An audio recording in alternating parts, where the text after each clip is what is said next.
Welcome to Frazlcast, a podcast by a Blizzard fandom about World of Warcraft and geeky stuff. This is episode 5. Let's do the time walk again. Each week we are joined by awesome people around the world of Azeroth and beyond. Today we are joined by Siilverbolt and Lady Emma. Hello. Hello. Oh my god, you had too much fun with that opening. I love it. I'm constantly singing on things. I saw there was a podcast called Karaoke Podcast. I'm like, if I could actually sing well, that would be my dream podcast. Karaoke podcasting. That would be interesting. Is there video with this?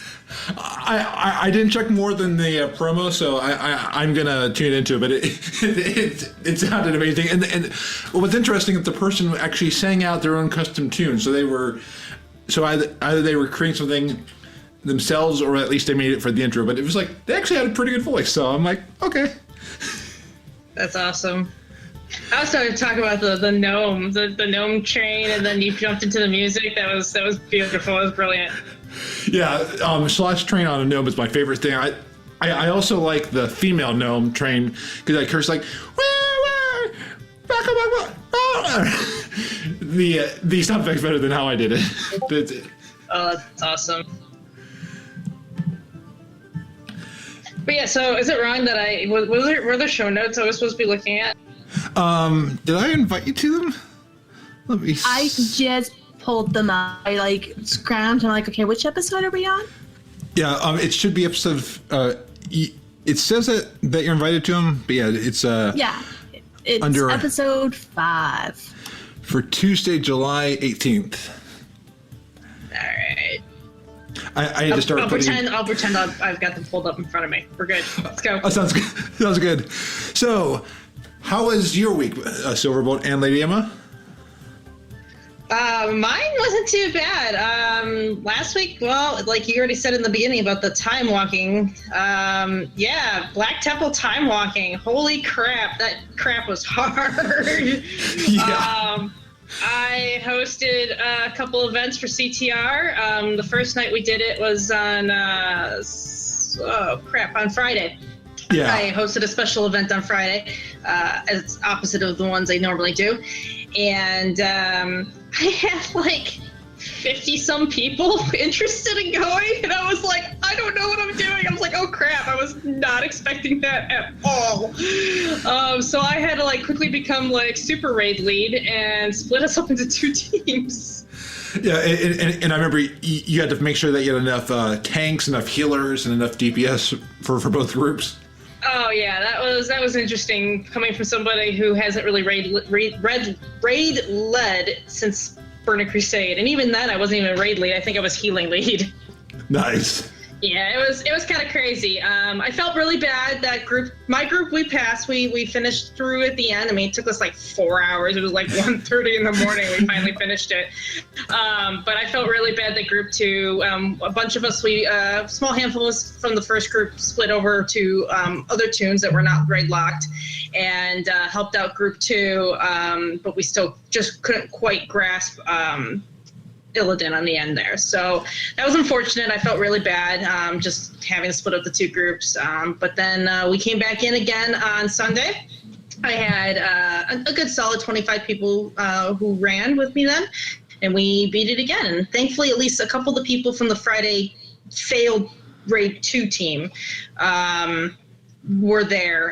A couple of them were not, unfortunately, because they had a raid on Sunday. So, but other than that, and then my raid team, we had left off last week Wednesday at 8 out of 9 in Tomb of Sargeras, and we went back in last night and we took down normal KJ.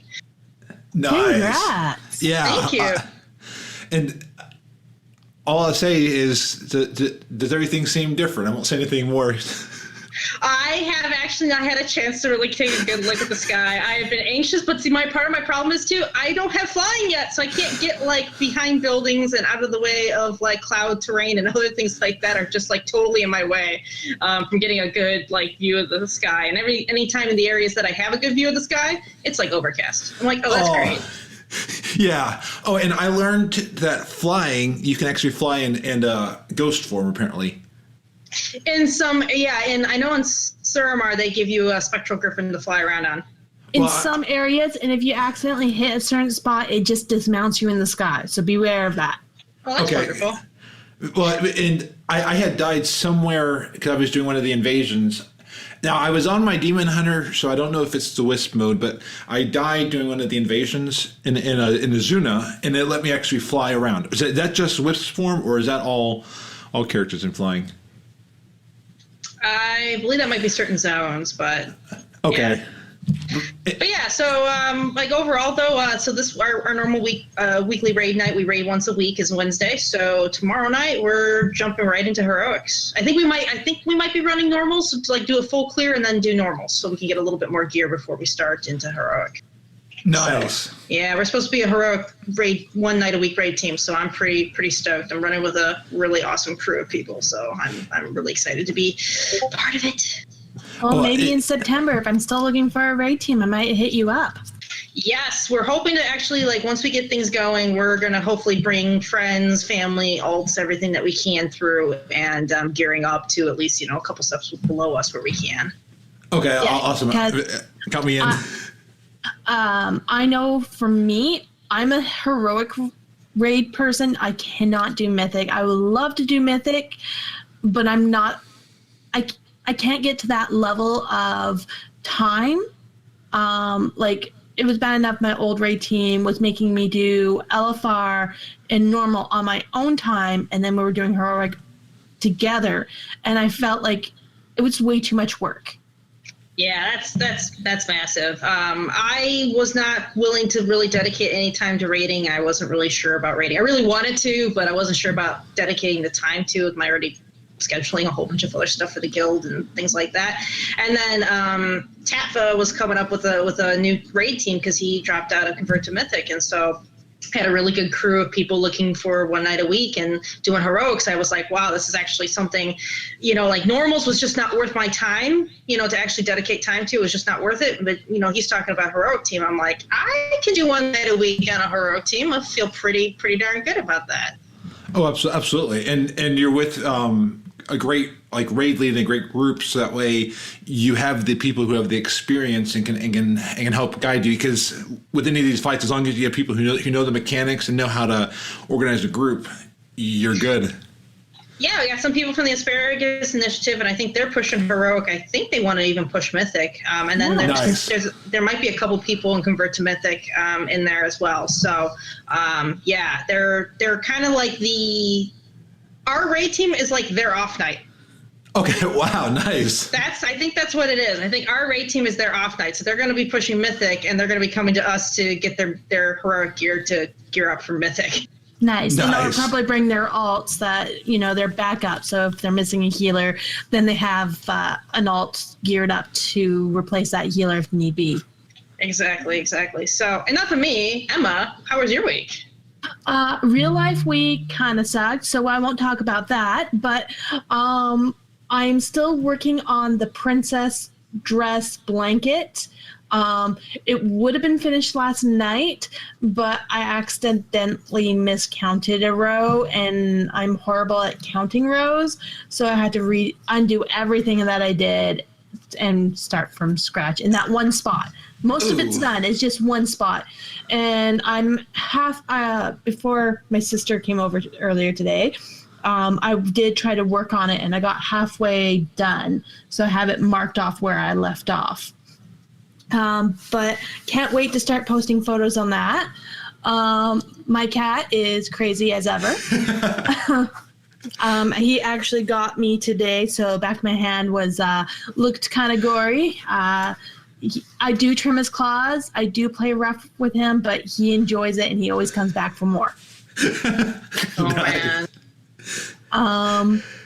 Yeah, for gaming stuff, I am still playing my boyfriend's Pokemon Sun. Well, it's my game, but I'm letting him go through the story, but leveling all the Pokemon in it. And I have to say, I forgot how tedious it is. Yeah, I've not played Pokemon since I was a kid, but even back then it was tedious. Well, Pokemon X and Y, that leveling to me felt like it leveled super fast. Like in no time, your main characters were max level, and you haven't even finished doing all the gyms.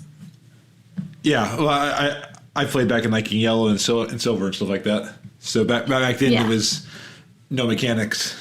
And then Remember- for Red and Blue, there was a cheat. If you put the sixth item in your bag was rare candy, and you fly up and down on Cinnabar Island and find missing number, you would get like a whole bunch of rare candies, and you can just cheat leveling by giving them rare candies.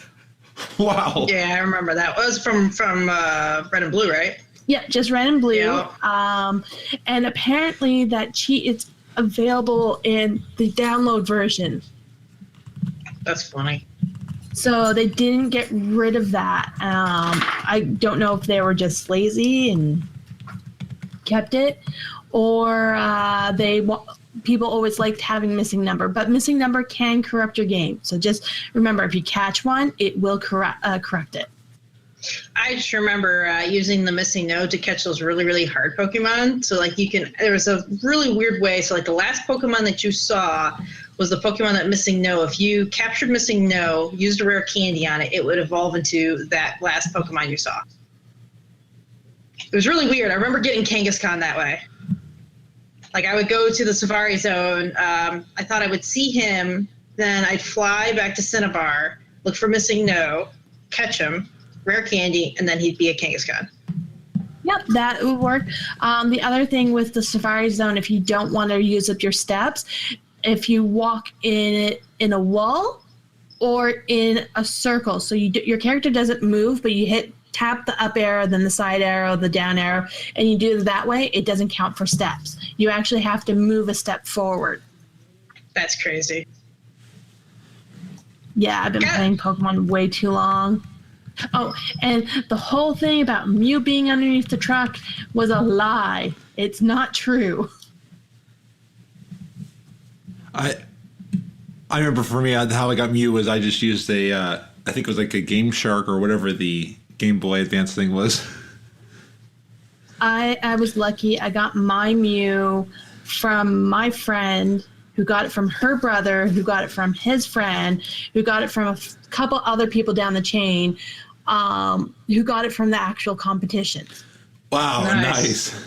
And the way how you give it to other people is when it's transferring over, whoever didn't want to transfer it over, they unplugged the cord or turned off their game, so it not corrupt their game, but it didn't save properly.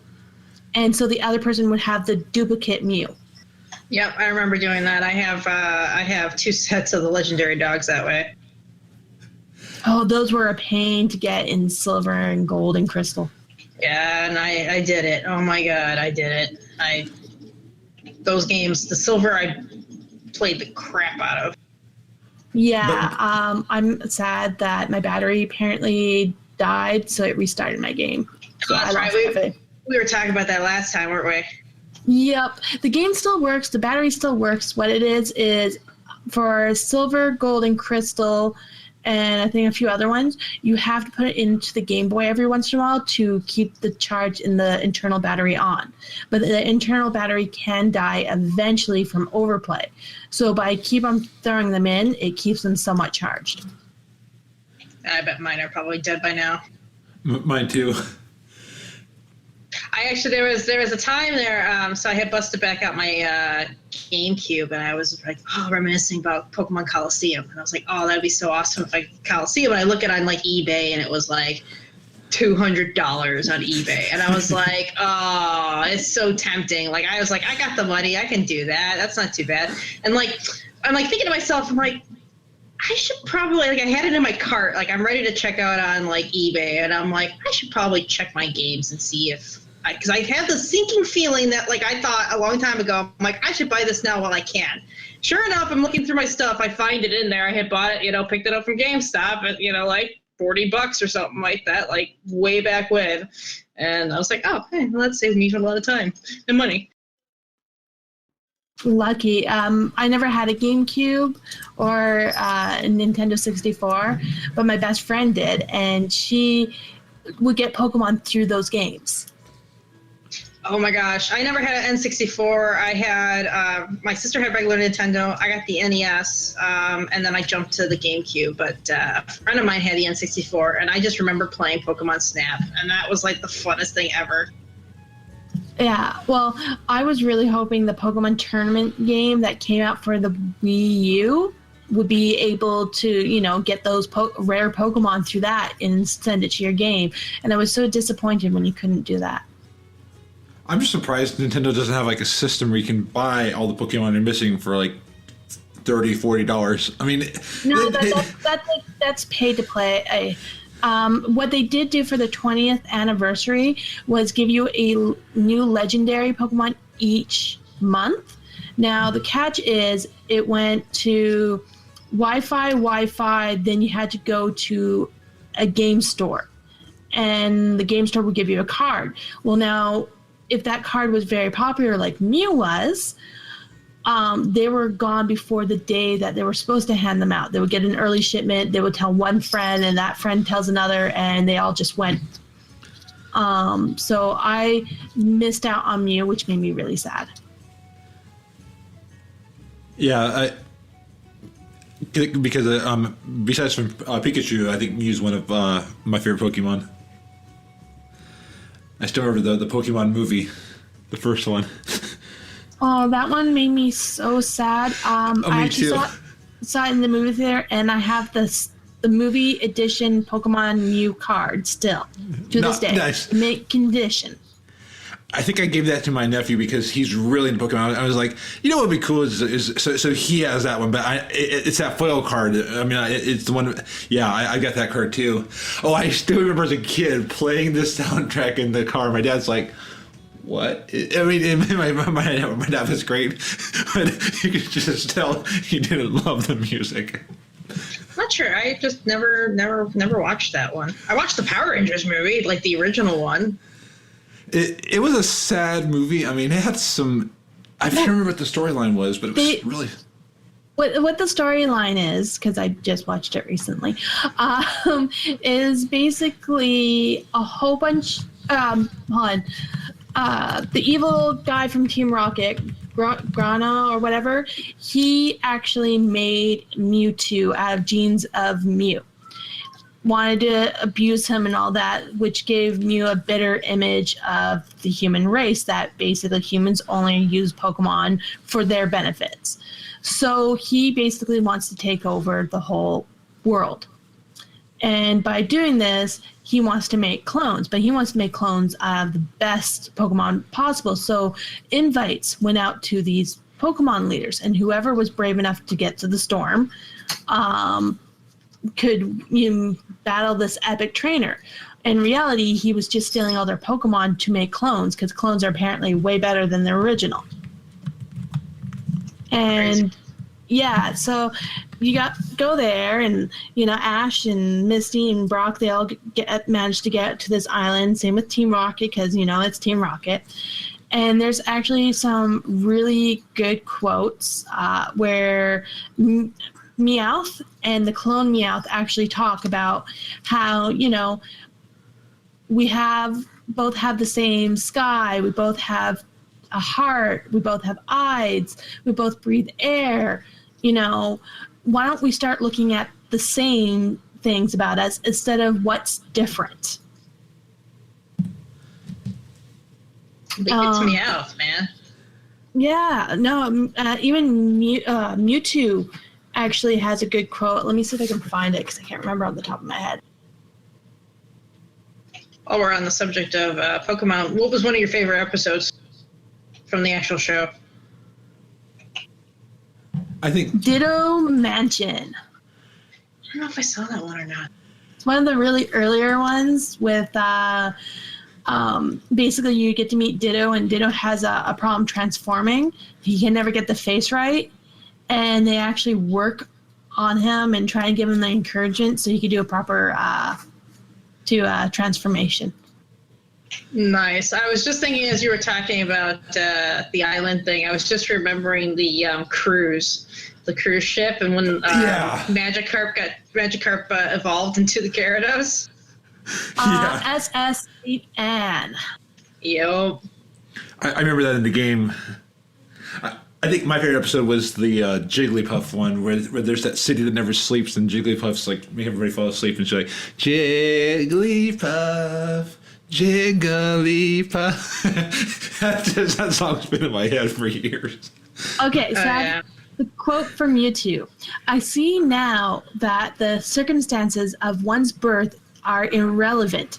It is what you do with the gift of life that determines who you are. Ooh. Man, Pokemon, preach. That is deep. A lot of stuff in that first movie was really deep. Mewtwo's watching Pikachu try to bring Ash back to life because Ash, I think, saved someone and got hit instead. So he's now stone, and Pikachu's just so distraught, saying, "No, you can't go. You're not allowed to leave me," type thing. And he's just trying, and everyone just stops fighting and just staring at Pikachu, and it's so heartwarming because it's like it's sad. I remember that now because it's like because as you're saying, it's come back to my memory. Wow. Yeah, and for me, this movie really hits hard because this was the last activity I did with my best friend before she passed away. Wow. Oh man, that's rough. Yeah, so this movie has a lot of meaning for me. It's probably one reason why I watch it so often because it reminds me of the time I had spent with my best friend at the time, and it gives me enjoyment. It gives me that closeness that we once had. That's awesome. And with the meaning of the movie, it has good messages too. So it's a good legacy. I mean, it's a redeeming movie. Absolutely. So yeah, if anyone watches any of the Pokemon movies, I'd have to say the Pokemon the first movie is a must-watch. Another one that was pretty good is with Celebi. That one's really sweet. Even Pokemon 2000 has a very interesting storyline where someone captures all the legendary birds. And basically, there's a prophecy that the world will go to ash. Meaning, everyone's thinking that the world will go to ash, meaning it disintegrates, destroys, when it actually, this is a huge spoiler, I'm sorry, but it's an old movie, that they come to Ash Ketchum. They go to him. Go to him he fixes everything. Ah, okay. So it's a play on words. So the prophecy is like the world turns to ash. And this is I just realized it's a 17-year-old spoiler, so. Yeah, it is a 17-year-old spoiler, but the statute of limitations have worn out on that for sure. Yeah. I'm pretty sure, but just in case people plan to see it, I'm sorry, I spoiled it. Yeah, if you haven't seen it, I think I've seen that one too. Yeah, man, I miss some of the old Pokemon because I've been enjoying watching some of these with my nephew. I don't understand them because I have not followed the storyline from each episode, but I try to understand it. But I miss some of that Pokemon now. I'm trying, like, I was watching it on Netflix, and then they only put the first season on there. So I'm like, shoot. So I'm a little bit behind because I was planning on watching it all the way up to current, and yeah, I wonder if I had saw that too, and I had started watching it, and then I realized it was only the first season. I'm like, well, that's pretty crappy. Well, originally it had almost 500, maybe 500 episodes, maybe a little less, a whole chunk of seasons on there. And then I guess they lost their license type thing, so they only have the one season, and now they have the newer season of X and Y. I wonder, is it on Crunchyroll? I believe it is. I mean, because I know that's another membership, but There's another one where Pokemon actually has their own website for all their episodes. Pokemon TV. I think I've installed that. I just need to actually watch on it. Yeah, they have an app, and the app doesn't have all the episodes, but it has some of the current ones. Nice. Very cool. You know, Frazley, what did you do this past week? I heard some of it, but yeah, what did you do this past week? I didn't get much time to play, but I leveled up a little bit some of my rogue, and then I found out from Nihar, I did not realize this, emissary chests give withering essences. Or whatever the thing is for legendaries. So I could have already had my legendary upgraded. So now I just got to do one more emissary chest, and I'll have my. Oh no! Yeah, because I've been doing the heroic daily when I think about it, when I have time, but I still wasn't getting that many. But I did that to a little bit Illidan.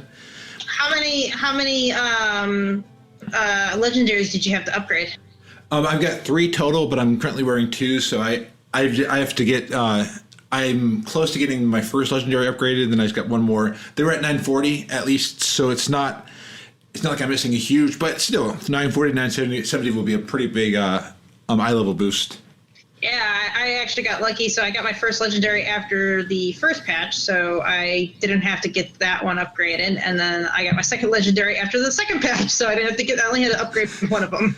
Nice. I'm hoping to get another one with all this raiding I've been doing. So anyway, go on. And then I've got the Illidan quest pretty much almost done. I just got to go through Trial of Valor one more time to finish off that. Not trying to I hope that wasn't a spoiler for anybody doing the Illidan quest. And then I on Sunday decided I want to try a Demon Hunter. So I started my Demon Hunter. And I started. It's still squishy, but I've heard they all feel squishy till you get it geared and stuff like that. But it is fun jumping up here and here. Like I'm over here, now I'm over here, now, and the mob's just trying to figure out where you are, and it's like, no, I'm here, and then it's dead. So I think once I learn the rotation of it, it'll actually be pretty cool. But I got up to 103, and it is now in Convert to Raid. So I'm excited. Oh my gosh, Demon Hunters jumping off of High Mountain into Stormheim just the entire way down? Oh, that's so much fun. I had so many awesome screenshots. Oh, I've got to try that because I've just been jumping around over off small cliffs, but I should try that High Mountain into Stormheim. Oh yeah, coming out of High Mountain into Stormheim when it just drops down into that huge valley down to the ocean. Yeah, definitely. It's so much fun.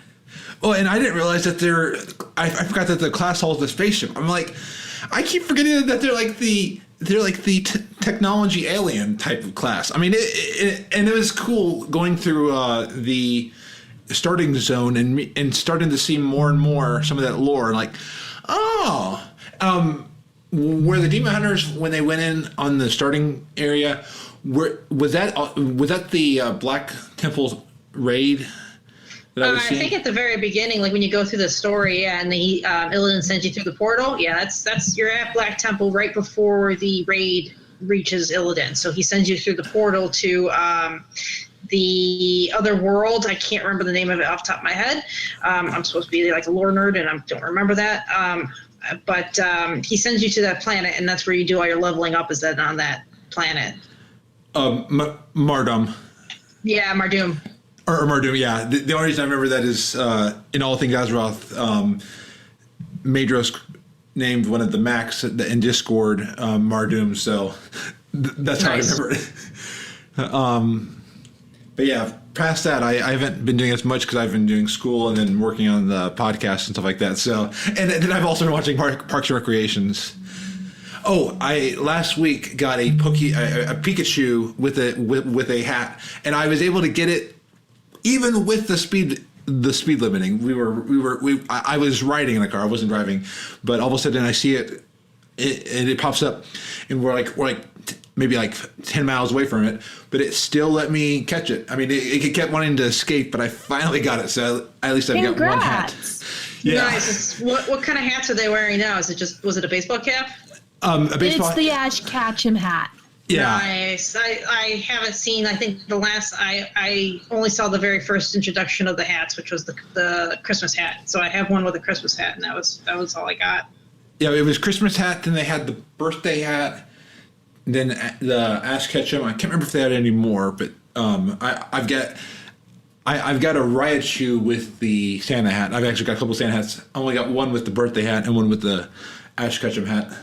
Yeah. You can get a Pichu with the Ash Ketchum hat as well. Oh, Awesome.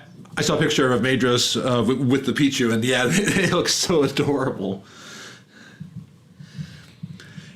And the other thing that I did this week was, in fact, I've got 3 days. My nephew Brandon, he's 10, went to the Apple coding camp. Apple's been putting on this free event at their Apple stores where over 3 days you can either learn how to make movies, how to do photos, or how to code. So I mean, it is one of those things where it's to sell Apple to them, but it is pretty cool. They're trying to encourage kids to be creative. So I went, and actually I ended up geeking out with one of the staff members while he's having fun. So he and I are talking about coding. The kids are having fun, and then all of a sudden it's time to go, and like, oh wow, time flew. But I decided to interview him, so here is the interview with my nephew. It was recorded in a car, so the audio quality is not 100% great. Hello, this is Frazley, and I am here with my nephew Brandon. He was shy. Say something. Hi. Hey. So, Brandon just had a fun day over at Apple Coding Camp. Yeah, I did. And what did you learn today? I learned this. What? That like you can program something to go like forward, backwards, sideways, left ways, right way, and you can So basically, you learned that how to make things move, yeah, and like and how many steps and stuff like that. like move 4 steps, five steps forward, then 1 step left, and then eat the blueberry and go 5 steps forward, and then hit, and then got to the finish line. Like, you got the finish line right there. And there's the finish line. There's 5 more steps ahead, and then 5 more steps, and then you're at the finish line. And the app was Tinker, called Tynker. These were on iPads, so it may be on Android, but it was using Swift coding as the baseline. So then you were creating groups of code, and you basically said once you press the start button to move here and here, and teaching you logic and stuff like that. So I found out from the Apple person today, because I actually was I was talking with one of the Apple people, because we were just geeking out and having a fun time talking about it. He was showing me some of the stuff that you were learning, and they do these over the summer, but then they also do every Saturday. They'll be doing a kids class. So if you ever just want to see if your kids are interested in coding, definitely bring them to the kids class. Look for like some of these coding apps on whatever device you use, if it's Android or iOS. But it was just really cool, and Brandon had a great time. Brandon got a free T-shirt, and you just enjoyed it. And we have about 2 more days of this week. Yeah. And do you recommend it? Yes. Well, this is Brandon and Frazley signing out. Well, that was Apple Camp with Brandon, and it actually was pretty cool. I mean, just it's teaching them that again how you code, but teaching them to do actions, and they even showed them the code. It was like function on start, walk here, do this, and I was just pretty impressed at how easy it was for kids to get into it. Have any of you tried any of these apps? I have not. No, it's definitely not something I've been interested in, actually. It was one like I've done HTML coding, so I've not done some of the stuff like with what they're doing. But I'm actually going to download the app because it's kind of a game, but it was amazing. I had to think that like this one spot where I had to eat this butterfly. And then I had the butterfly gave me a magic power, and then I burned down this log, but I didn't think about the fact that the log was a spot. So then I had to go here and all that. But yeah, I mean, Brandon's eyes were just like wide when he was doing this. So it's fun to see a passion in getting started, and he's been wanting to do coding for a while, but it's one of these I want to keep finding any way I can to nurture that coding and just nurture his passion for it. So he doesn't go back, but that he just keeps moving forward. Because I think he could be an amazing coder when he gets older. Yeah, absolutely. I keep telling, when you think about things that are necessary in the world coming up nowadays, one of the biggest things, coding is huge. Not to mention one of the other things I was looking at too, or at least hearing a bit about, is, like engineering positions that are designed to maintain those kind of like automated systems and things like that. Think about like drone, not necessarily drone pilots, but like drone mechanics. All those kind of people. Like when you start to think about like what's the next up and coming industry, it's pretty neat. And that's like I've wanted to get for my nephew, like kind of something like coding or some kind of like creative thing like coding. There's games out there. There's like a whole bunch of different like kinds of programs and things that they can play with. Actually, this past Christmas, I've got 2 nephews and a niece, and I got them a couple different toys for Christmas from, we have a really cool store here in Chicago called American Science and Surplus. And it's so much fun. They got so much fun stuff there, like switches and parts and mechanics and things like that, and games and surplus fun stuff. It's just crazy fun. But the game I got them was like there was a laser game I got them, which was like you had to set the puzzle up, and then you had like 2 pieces that you had to place on the board in order to get the laser to the end point. Nice. And then, so it's kind of cool. So they had to kind of use their mind and how to, there's different kinds of pieces where like there was a mirror piece, there was like a 2-way mirror piece, there was a stop, and, a bunch of different kinds of, pieces that you had to figure out how to use them in the right place. And of course, the little puzzle cards told you exactly how to set it up and which pieces were allowed to use to complete the puzzle. And then one of my other nephew, I got him like a drop game, like similar like that. So you had to like set the puzzle up so that you put the little bead at the top and it ran down the puzzle and, get it to the end point. So you had to build it in the right way. And then my niece, I got her, no, hers was, I think was a laser one. My nephew, I got him, it was like an electronic board. So it was the same puzzle, same kind of company, except for you had to create a circuit. And it was actual like logic circuits where you had to like, you put this one down. If you put another line coming through it, it turns it off. And you had to, place the pieces in the right way in order for it to, light the little light up at the end. Or you needed to light 2 of the 3 lights. Oh, no, you only need to light 1 of the 3 lights.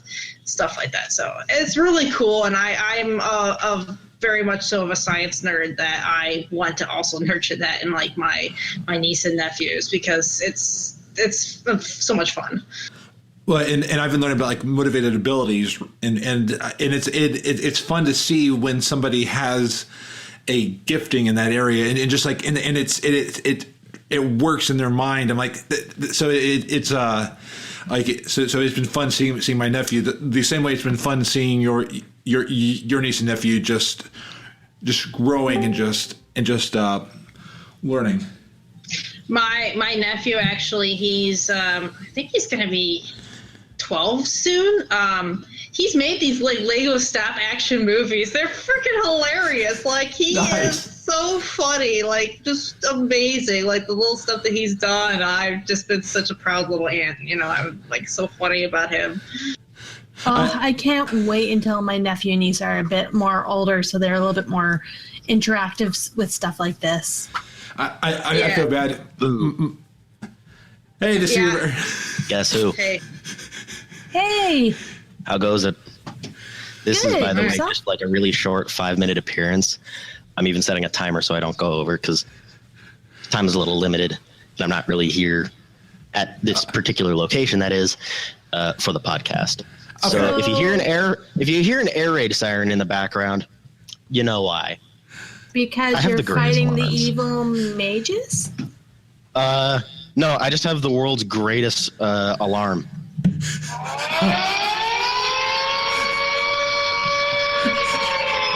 I'm still That makes for a heart saying attack in the you're morning. fighting the evil mages.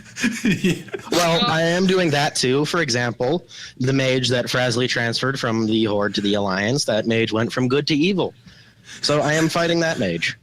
Oh, no. Roldan is one of the best mages ever. Because he has fire. Debatable. Mine has frost. Okay, so we're like opposites. Yep, basically. And you can't really burn me if I have water. True. Although yeah. I suppose I can't freeze you if you have fire. Stalemate. Yeah. Oh, I was watching one of our leveling streams, and it was amazing just to how long ago that is now. I mean, it's not. It's painful how long it's been, and I really do look forward to my summer school classes ending, so that way I can move on to having more free time, because it basically takes a full day to record and edit an episode. Oh, Because there's so absolutely. many, I have to look for the little things or where I have to put something on screen, and that's going to be a pain remembering what I meant so long ago. That's going to be real fun. And Siilverbolt, how's it going? Going pretty darn good. Just kind of chilling out right now. I actually just finished the second wing of LFR while we were hanging out here. So Nice. yeah, leveling stream. I was just actually thinking like I would love to be part of that leveling stream. Should do like an all like 5-man of gnomes or something crazy. Oh like yeah. It's not gnomes. It's on the Horde. I'm using a troll. He's using a panda. He's using a panda so that way his Horde allergies don't act too much or don't act up too much. Yeah, like that. He's also taking some allergy pills to help with that. So Yeah. I'd be a cow again. I miss my Draenei warrior is my original Tauren warrior from Vanilla, and I miss him so much because nothing spoke like a big giant cow tank wearing with like the biggest weapons and the biggest shoulders and everything. Well, Yeah. hey, since Frazley's DPSing, technically, if you want to level up a character before we start filming again, you can join. Yeah. What level? I think it's like in the 20. I'll check right now. I think it was Nice. like around 24-ish, something like that. Nice. So you guys are doing a leveling group for what? For my YouTube channel, Yeah. Horde Alliance. A horde. Horde. The superior faction, of course. No, I was forced into the horde by Deceiver, but so it's his fault. But I only you play. Of are course, really you making joined me- willingly. You're really making me want to start up my game now and join you guys. It hasn't been helping. I've been doing the same thing for her.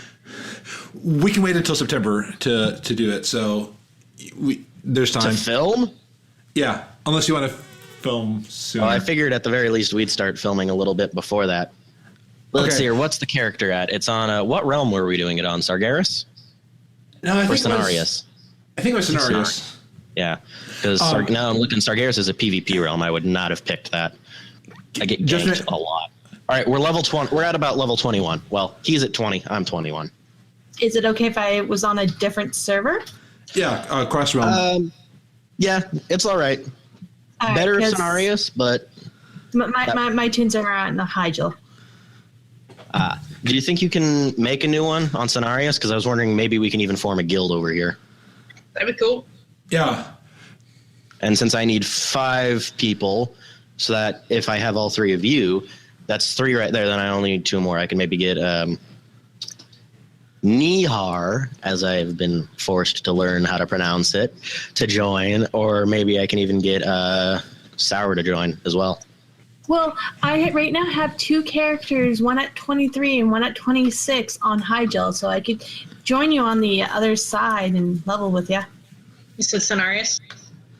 Yeah, Cenarius. Doing it right now. What should our Nice. what should the guild be called? I haven't really decided yet on really any sort of a name. I'm still deciding between like 30 different names in my head. Once I narrow it down to like maybe 5, I'll tell you guys. And if you guys think of anything good, tell me as well. Well, it's not original, but it'd be we could call it illegal Danish. Or do you not know what illegal Danish is? Oh, You don't even know what it is. God damn it! That scared the crap out of me every time. What kind of class do you guys need? Like, do you guys need tank, DPS, or heals? I'm DPS. And I'm alternating between DPS and healing. All right, I will go tank. Sounds good. If I bring my druid, I could be the backup on a different server. Yeah, I guess you could be like backup heals if I decide for whatever dumb reason that I want to be doing DPS. Yeah, because my druid's at level 23, and I think it's set as healing. And I really want just to activate World of Warcraft right now. Terrible. I know, but I really haven't been doing much this summer, and I think I might. Ooh, hey, we can start the Iron Man challenge competition sooner. Yeah, we could. I will double check things and see if I should start my World of Warcraft up again. Do it. So I should not give this guy heirlooms? No, we're using heirlooms. We just weren't using heirlooms for the panda area. But I think, are we using heirlooms now, Frazley? It looks like we are, based on my character. I see the heirloom pants. I think the heirloom hammers. I or think were we we are doing this. just weapons? I think maybe just weapons, but we can do heirlooms because that I'll way log into we the can. character and check. Yeah, let me know because then I'll make sure I'm using heirlooms if we're not. I'd say use heirlooms. It's Yeah. funner. Well, I think the reason that we weren't going to use heirlooms is because it's too fast that way, and it is for you. It's for YouTube videos. You know, I want to be able to, milk this on my channel for all it's worth, since I only have like 3 subscribers. Got it. So Yeah, I can see what you're talking about there. I mean, you level up pretty quick anyway, with everything been squished and all the things been upped on their XP. Until you get to Burning Crusade, and then it starts to slow down. yeah. not much. It's the 1 through 20 that Blizz, or 1 through 60 is actually what Blizz focused on slowing down more. Yeah, see, I found from 50 to 60, it was horrible. And then I found all of Burning Crusade was horrible. Lich King was fine. And everything else after that Either in was terms really of easy. the fun level, or both. The hard level. So speed. Like the most annoying to level, those ones. Like they take forever. Yeah, I will say though, Frazley, we still need to set up a list of certain zones that we are required to do based on which ones we, when leveling in the past, found the most fun, or which ones potentially, if people on Twitter would respond to anything, if they will, which zones they want to see us leveling in the most. Set a list of maybe 5 zones that we have to do, but the rest leveling areas we can skip through dungeons. Yeah, and Because watching just dungeons gets boring. anyone listening, if you want to see some of the leveling stream on the YouTube channel that's on Frazlecast.com, I've linked to the playlist with the Sievers video. So if you want to kind of see it or see what we've done already. And don't forget to check out my YouTube channel as well, because that's where I'm uploading all of the videos. And yeah, there's not been an upload for a little bit of a while, but that's going to be changing fairly soon, I hope. So what you're telling me is I need to find you on on YouTube and start following you. Yeah. Yes, give Deceiver a ton of likes and thumb down every video and all that. But give him. Wait, what? Hey. Don't worry, I think I actually have a thumbs down on every video, at least one. Not me, though. One of my friends, I think, got back at me because I did the same thing to his channel back when he had one. Well, To mess with him, I went on his channel and I looked at every video and I put a thumbs down on it. to prank him. So I think he may have gotten back at me and done the same thing. Okay, so how do I find you? Like, what, by username? Yeah, I was just gonna ask that. You can see it on my Twitter bio, actually, I think. Yeah, Then or I if have you to go into Twitter. I'm in YouTube right now. or if you Deceiver13, yeah, I think. Is You it can also Frazley? Is there a 13 on it or no? no, Two it is Rs. on that. Yeah, 2 R's and a 13. You have been subscribed. Oh, thank you. Is it the Sith Deceiver or TK No. Togs? DECEIVERR 13. Jawohl. Forgot a nar. Yeah, I started doing the double R when I made my Warlock Deceiver because 1 R was already taken. Why do you think I've got 2 eyes in my name? 1 I was already taken. Exactly. And now I'm unique. And the only other person who, like, when I do searches on World of Warcraft's website for characters, is like a Siilverbolt Warlock. And I'm like level 20. It's like a level 20 Blood Elf Warlock. I'm like, that's not me. But the other 3 are. Unless you got a fan club, you never know. Someone.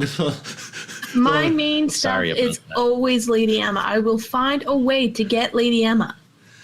I'm Fraz on Airy Peak because Frazley was taken. Yeah, I have Yeah, funny that's- A's in my Lady Emma. They're annoying because I have to tell people you have to go Alt 160, and they're like, I don't want to do that. Yeah, So then I'll type it out, and I'm like, okay, copy and paste. Oh, I don't have the thing to copy and paste. I'm like, oh. All right, quick. I need a personal question here. Mulissa or Truckosaurus? Melissa. Melissa. Wait, hold on. What was the other one? Truckosaurus. That one's good too. That one is. I like Melissa for Tauren. Because it's a male Tauren. I only play male characters. I have 1 female character. I only play male characters. And if anybody gets the reference, it's from Bob's Burgers. Because You Melissa- actually confused me because when I first saw you on Twitter and I saw it was a male character, I'm like, I think it's a he. I think. Nope. Yeah, me No. too. So you actually, because of you, I have the final answer to the question I was asking for years. If guys play female characters, are there women who play male characters? Yep, that would be me. You know, big old tomboy. That's me. I play only female characters, and I try to get them to look as similar to me as possible because I'm vain and I like to put me into the game.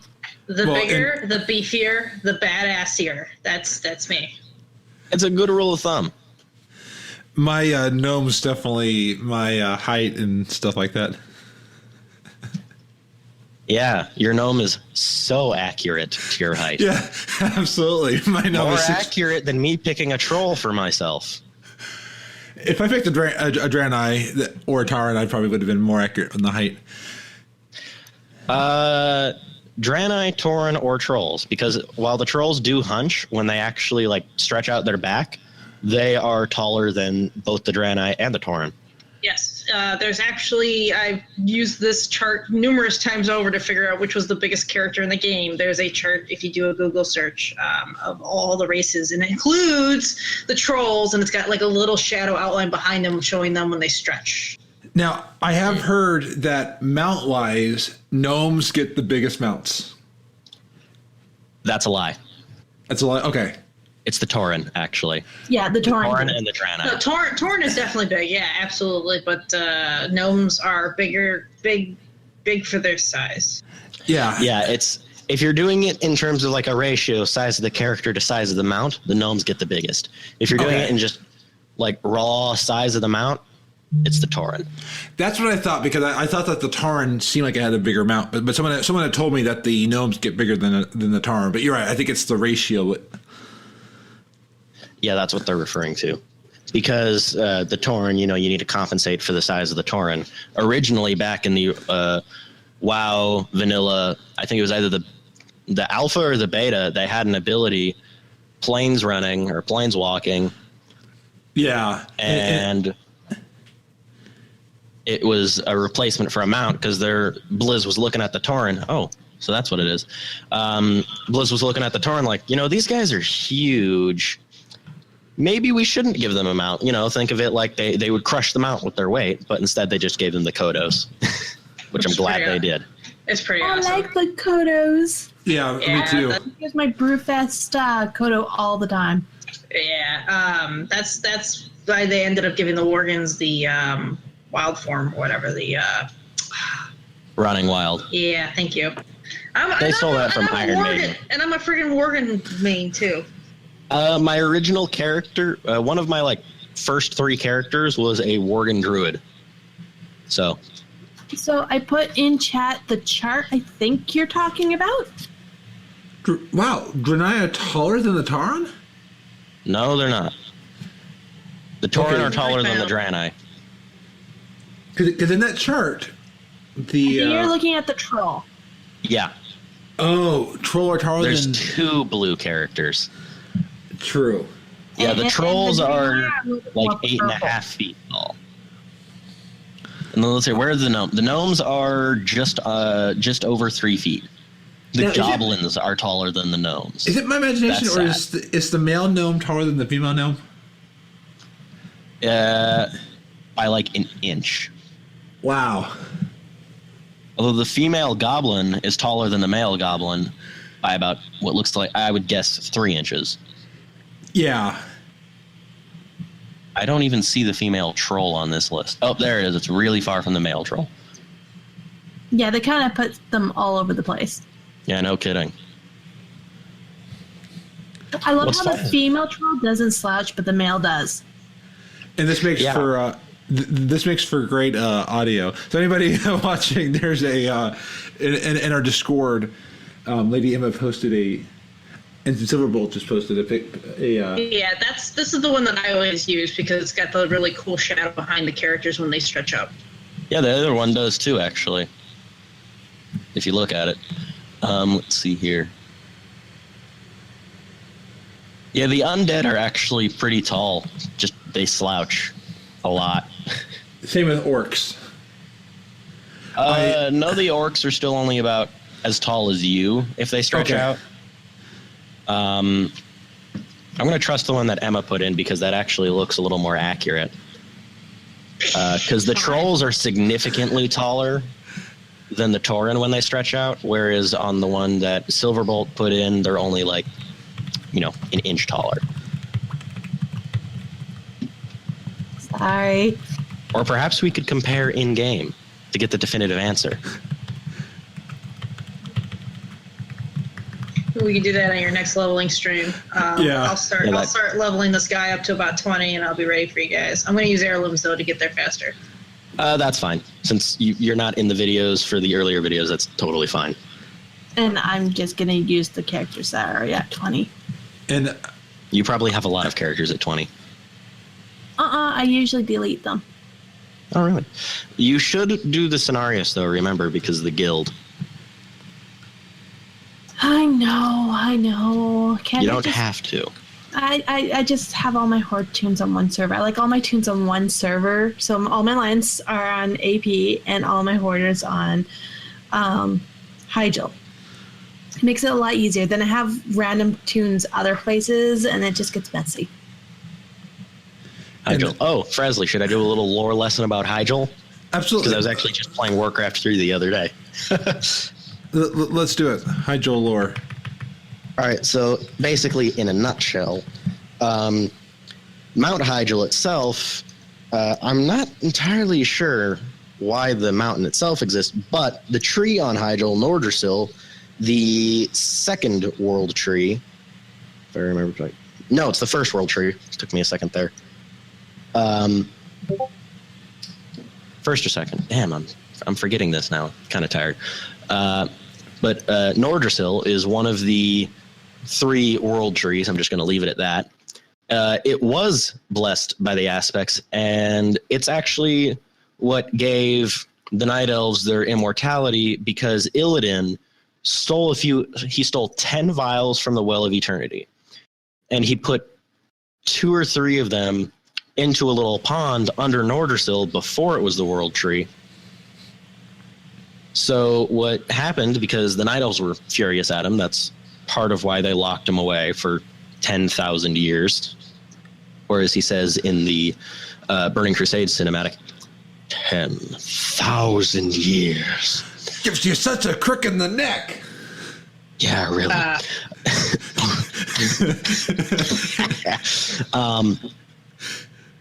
But they were pissed about that for obvious reasons, because the Well of Eternity is what caused all the problems with the War of the Ancients in the first place. Read the War of the Ancients trilogy if you haven't. Great books. I have. Awesome. I still have 80 pages of the last book. I need to read it. Yeah, you two are doing better than Frazley. But I think the aspects had to bless the World Tree after Illidan did this. So basically what the Night Elves' job was to protect the World Tree Nordrassil from being destroyed, because if the tree gets destroyed or damaged, they lose their immortality. That's why Night Elves in the game right now are not immortal. Because back in Warcraft 3, when the demons invaded Azeroth, again, for the third time, those guys really just keep trying. They need to give up. This is what Legion is like their fifth try now? God, Yeah. They don't give up. They're persistent. Sargeras needs to take a hint.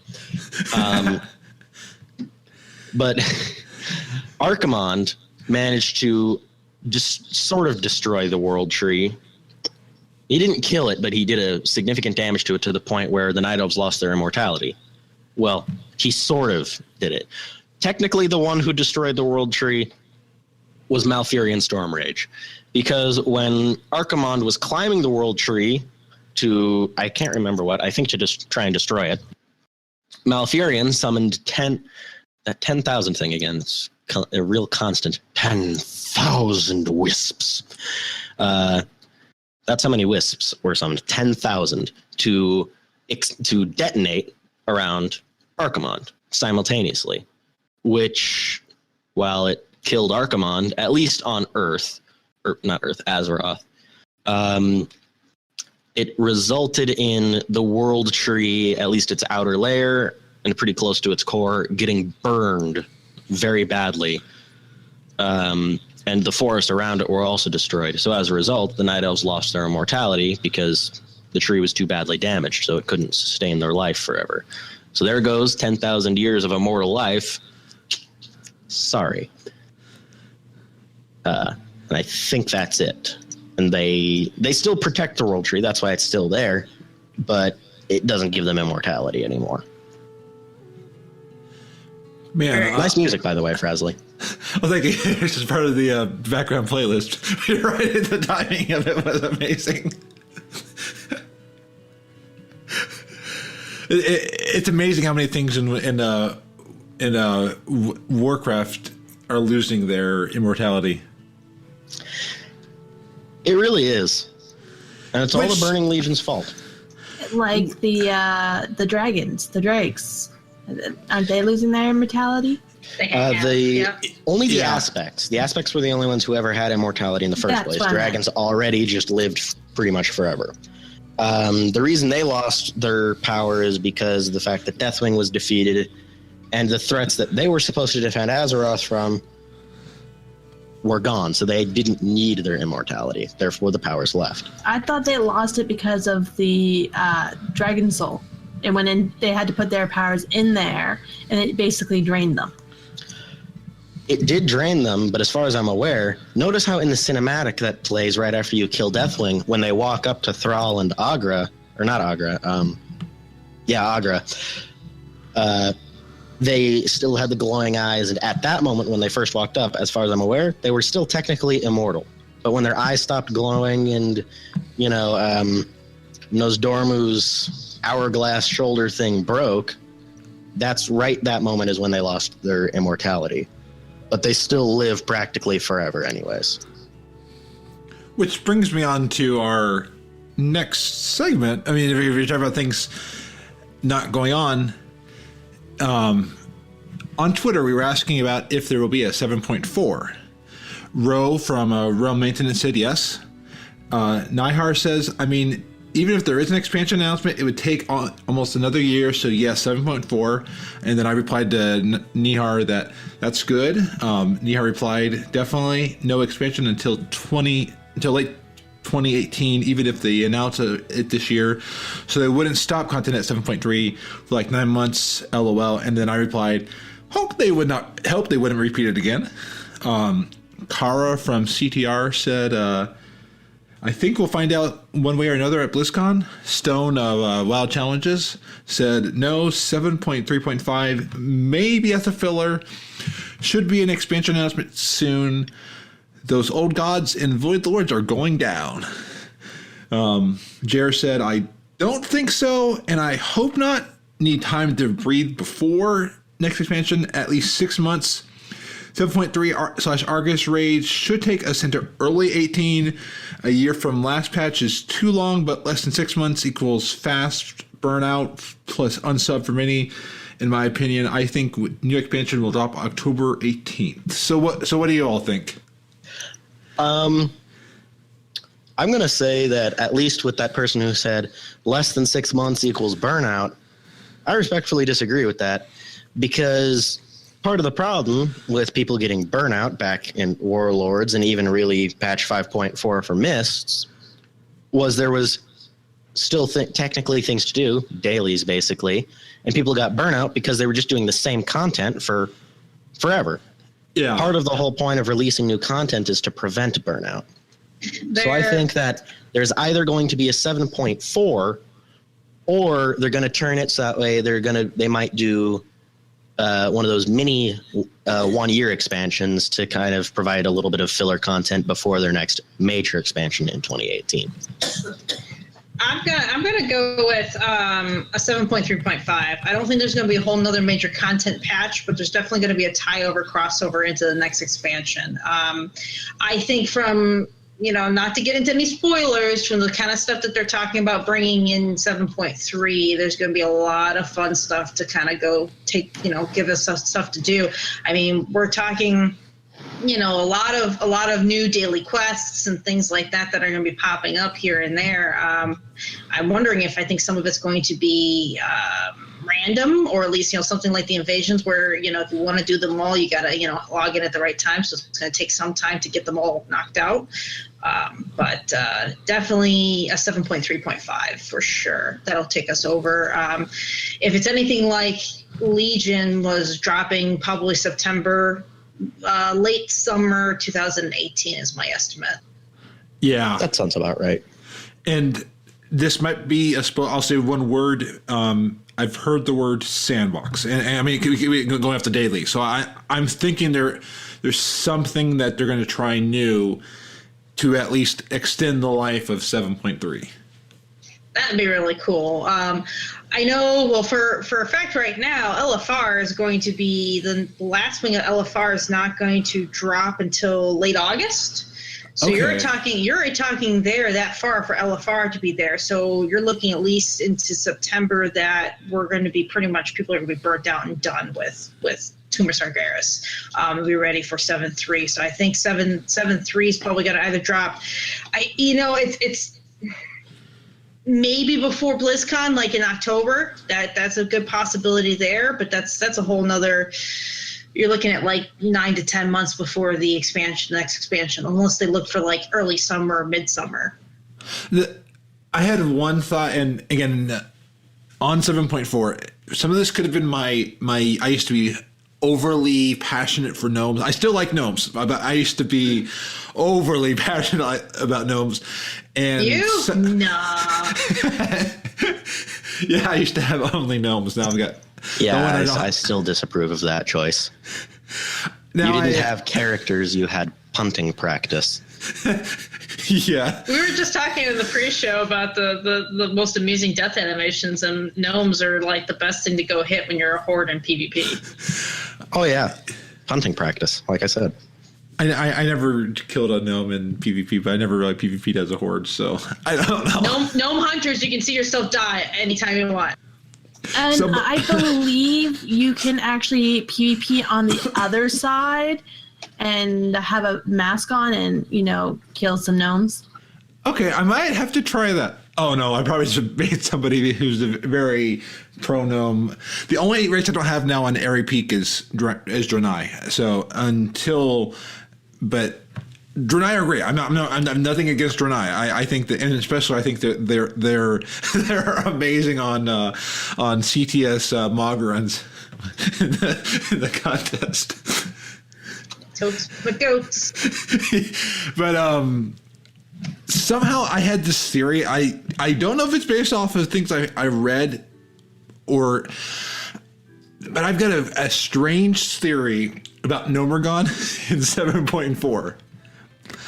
I feel like there is something that they need in Nomergon, some tech that the Draenei can the gnomes can work together, and even the goblins. But there's something there that they can use, because if the demons are very tech savvy, I think we left something in Nomergon for it. And I've heard rumors of Nomergon somewhere.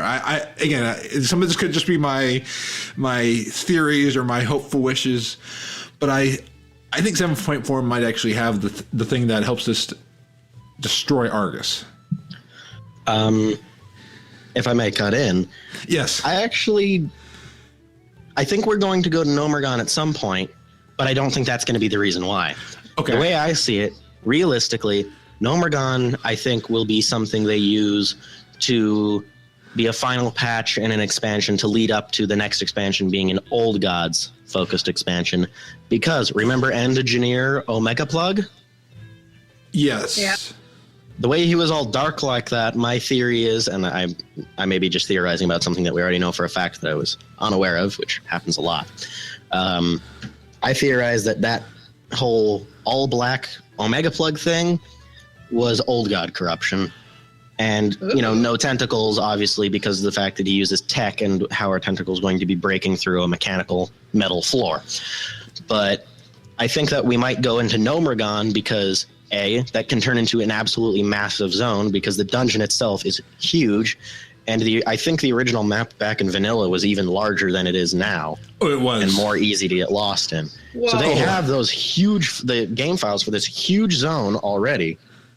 And they can use it as a patch 7.4, for example, to be a little leading up into an Old Gods expansion, like what they did with the Siege of Orgrimmar, leading up to Warlords of Draenor, and then Warlords of Draenor's patch 6.2.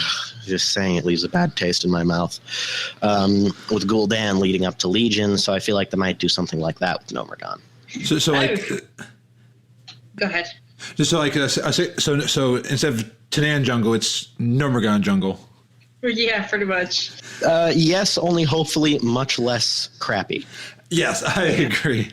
I know, well, some of the wishes coming up. A lot of people, there's some data mine stuff right now that's hinting towards Kul Tiras. And somebody was recently was listening to the last episode of The Instance, and they had a little bit of a lore episode. Well, it was a lot of a lore episode dealing with 7.3 spoilers and 7.3 data mine stuff, which was freaking amazing. But talking about some of the things coming up with possibly Kul Tiras, maybe the gnomes get a new home. Capital city, and even the goblins getting making a big gigantic pleasure cruise capital city or something kind of crazy. Like remaking Kazan. Yeah, pretty much. I hope they do that. Because Yeah. I think that they definitely need. So everybody's leaning towards Old Gods. That's almost like given at this point. And we're looking at high seas because where's Jaina been except for possibly going back home to Kul Tiras. So now we're talking about N'Zoth out there in the ocean and Kul Tiras, and where else? Who else have we not seen any highlights lately? Well, the gnomes and the goblins. So that would be pretty freaking cool. In all fairness, go. Shoot. No, this could finally be my wish. Could we finally get sailing ships? The Traveler Book 1, the new kids book by Scholastic for Warcraft had sailing ships. So I would love if with the pleasure cruise ship and stuff like that. It would be so much fun to have to sail out to the into all this stuff. I mean, Cool. Well, Terpster had a a really awesome idea. I thought this was amazing. Was taking everything from garrisons and our class order halls, and then now we're becoming a captain of a ship. And that Yes. our followers would be, people on the ship and things like that. You'd have like a hunter on their lookout up in the crow's nest, and you'd have, a warrior on the oars to help give you a little bit of extra boost of speed. I thought that was beautiful, like brilliant, like idea completely. I mean, this has nothing to do with anything going on right now. This is just kind of like all speculation and possible like wishes of what could possibly happen and what could potentially be, which would be really cool. Yeah, That would be pretty epic. Because I've heard that there's so many more continents and things that we've not discovered on Azeroth.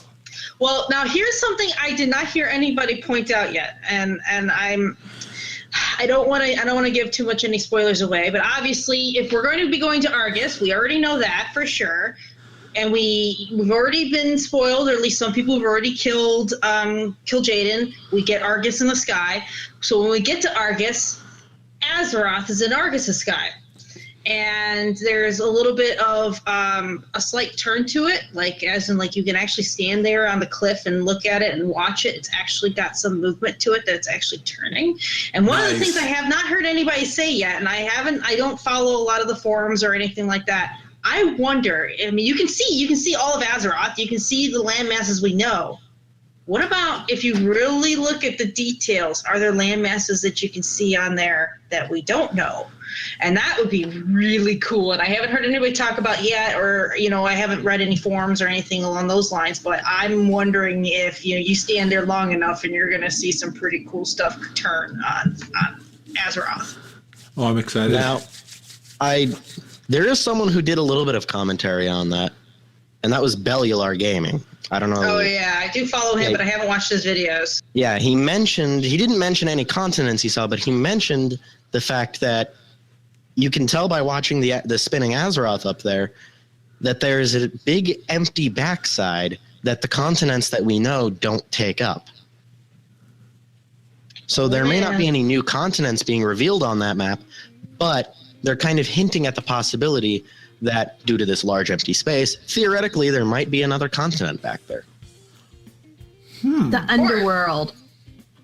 The Culture evil Ross. side of everything. The dark side of Azeroth? Yeah, pretty much. Dun dun dun.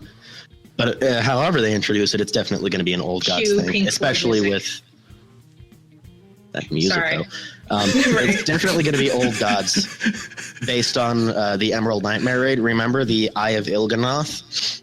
Some of the things it said, it had a lot of hinting at, especially hinting. It seemed like Jaina being corrupted. Yeah, Jaina heart is a hole, dreadlord. and we have filled it. No, she is not a dreadlord. Jaina is a dreadlord. Illuminati confirmed. Warcraft Chronicles 2 confirmed it. They neither confirmed or denied it. That is true, but they did troll They us didn't deny hardcore. it, though. They did not deny it, though. Therefore, they've confirmed it. Haha. Dreadlord, see Jaina Proudmoore, and she's not anywhere in there. And Warcraft But she Chronicles will Volume be 3 eventually. is now for pre-order. Sweet. What for pre-order? If you go to Wowhead, they have a link to pre-order Warcraft Chronicles Volume 3 coming out in March of 2018. Is there even any unique lore in those? It fills a lot of gaps that we don't quite knew right off the bat. So it's a lot of stuff we already do know, and it's kind of answering a lot of questions that we had, and a lot of things that it filled a lot of gaps. I kind of look at it as like the Encyclopedia Britannica of Warcraft. Encyclopedia Azerothia. Yeah, yeah.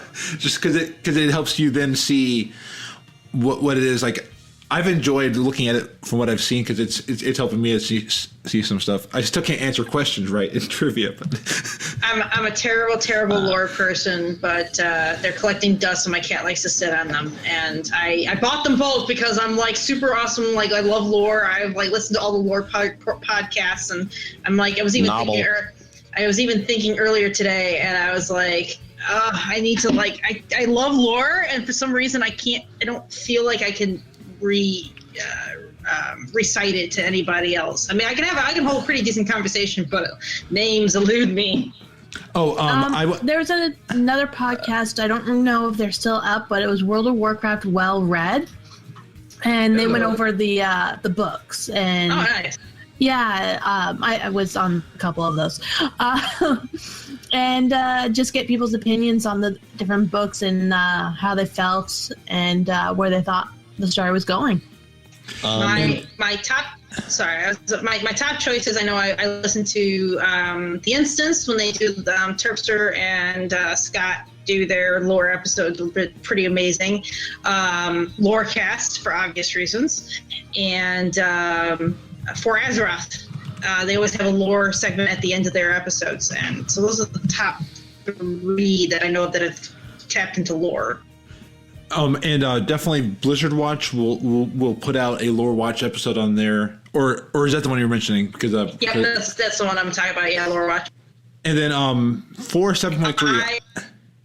I backlogged like a whole bunch of podcasts just so I can go back and listen all the way from the very first Lore Watch. When I discovered it, I was like, binge listen. I can listen to yes. Sorry to go, but I kind of have to go now. I said it a little longer than I really initially planned. Well, so, thanks for having me. Oh, thank you for joining us. It was yes. you were like the stranger joining us at the end. Yeah. All right. Well, I'm out for now. I might or might not be on Thursday, so we'll see then.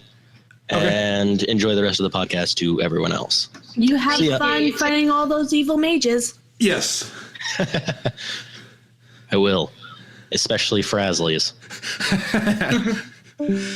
And I also recommend the Blue Recluse. They've introduced a new monthly episode called The Lounge, and they had a really good one about 7.3. And I believe one of the hosts, I'm still getting their names wrong, but one of the hosts dug deep into the lore of 7.3. So that one, I need to listen to the Scott Johnson in The Instance, but the Blue Recluse one was really good too.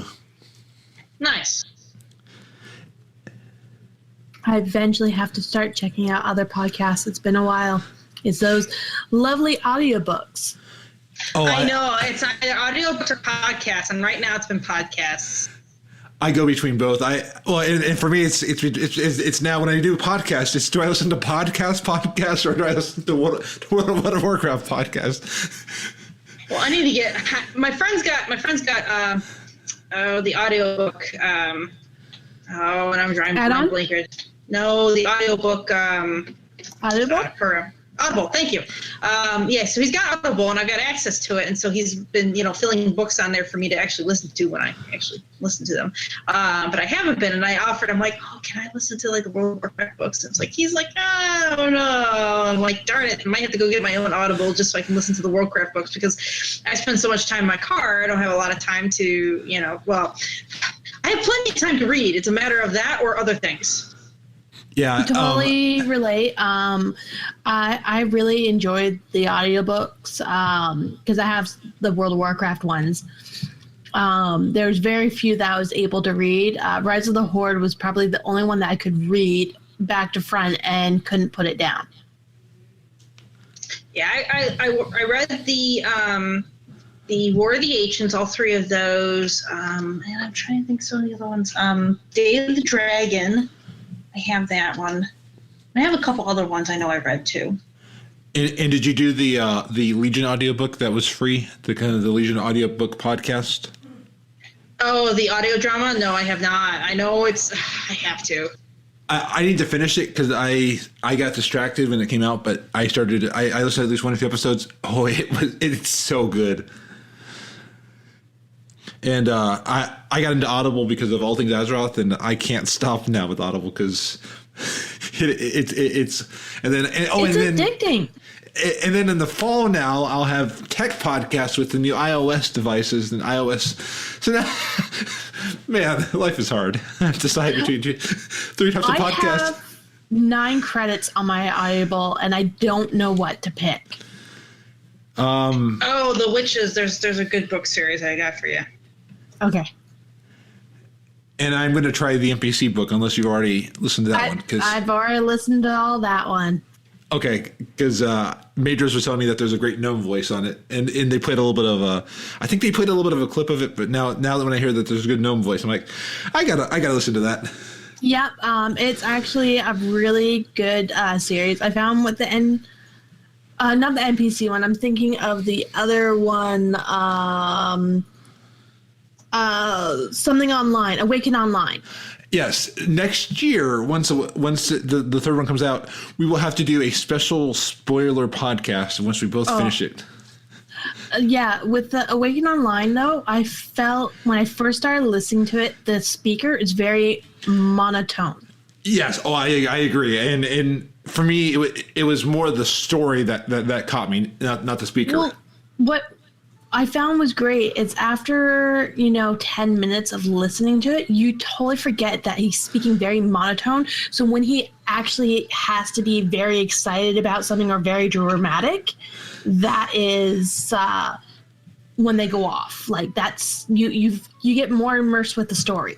Yeah, absolutely, and there actually was one time I think I got so into the story that I don't remember hearing him speak, but I heard the story. I mean, it was that ingrained, like, because I wasn't processing what he was saying. I was processing the story itself.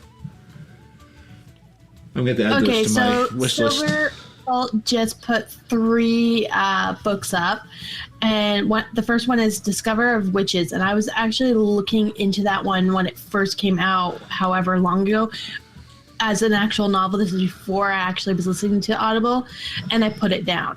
It's so good. It was really good. Like I was like sitting in my car. I pulled in, my parking spot at home, and I sat in my car for like another 15 minutes listening.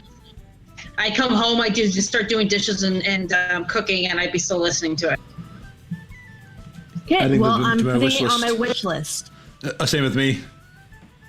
Yeah, those 3 books, A Discovery of Witches, Shadow of Night, and The Book of Life, All Souls, both 3, they're really good. Another one, too, I only listened to part of it. I think I got through, like, part of book 2, because a lot of times, every January, my best friend and I, we take a road trip up to Petoskey, Michigan for snowboarding, and we always listen to an audiobook on the drive up there. And one of the ones we started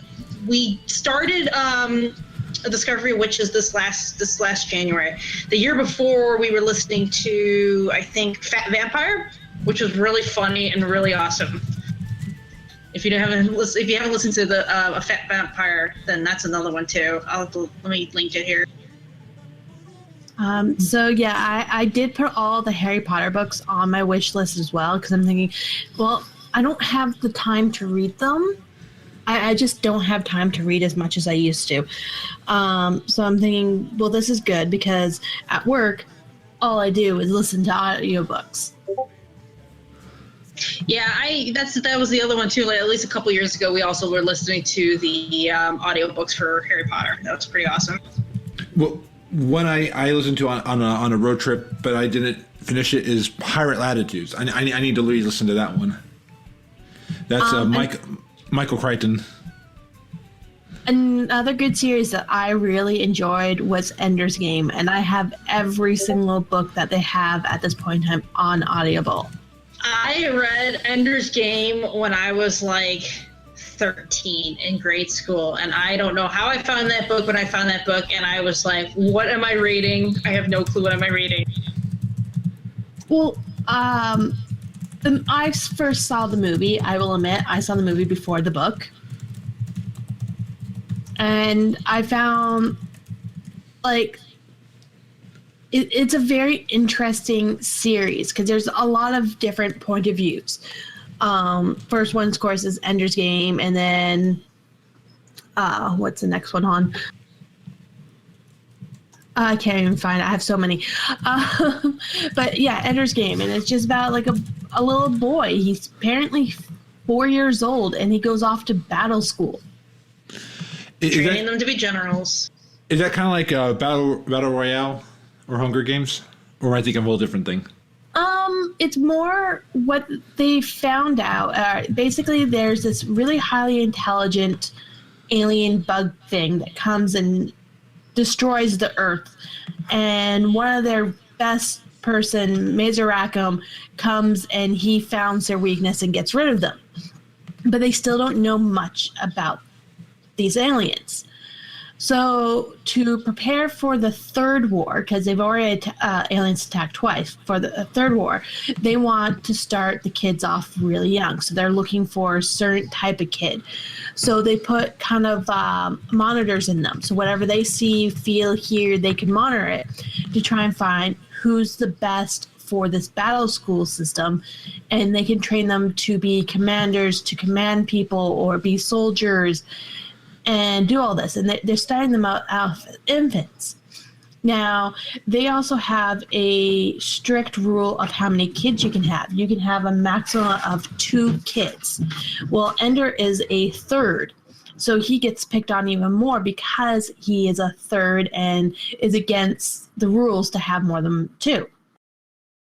So you just kind of live through this like boy's life that he has to think very intelligently of to become what they want, so he doesn't disappoint his parents for having a third child. Okay, now I want to listen to this because I picked up Ender's Game, but it's just one of those until you're into it, you don't want to press play. Yeah, and there's a lot about it, and so you just go through the boy as he's going through battle schools and all this, and it's really hard. And then there's another one. They basically revamped that the book, the second one, which is Ender's Shadow. And for what they did with the movie, they combined the 2 books together because Ender's Shadow is kind of like a revamp of Ender's Game, but from someone else's point of view, and you get to know this other character, Bean, and more of his life and what he went through. And then there's also Speaker of the Dead, which is a really it takes after Ender's Game, after the war, and there's just so much more. So if you do listen to Ender's Game, let me know, and then I can talk to you more about it because there's so much information. I just don't want to spoil it because it's such a good series. Oh, absolutely. I've added. I'm going to listen to Ender's Game. Yep. If you go to the Ender's Game Wikipedia, you can see all the list of the books. There is another one that's supposed to be coming out, which I think is the Hive Queen. I'm not 100%. Let me just see. A lot of things people are talking about right now would be to jump into the Dark Tower series because the movie's coming out real soon. Oh, I need to get that one too. Oh yeah, that's the Stephen King. My friend's. Yeah. He's either reading that or he got it because for Christmas. The Sundering guys have been talking about it.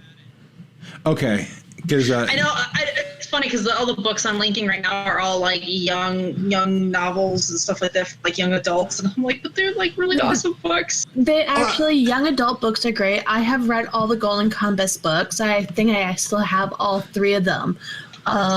Two. Yeah, that's a pretty good series. That was my sad, series. Yeah, it's sad that they didn't make more for the movies because it would have been interesting how they would have done book 2 because it would have been a completely different feel from the first book.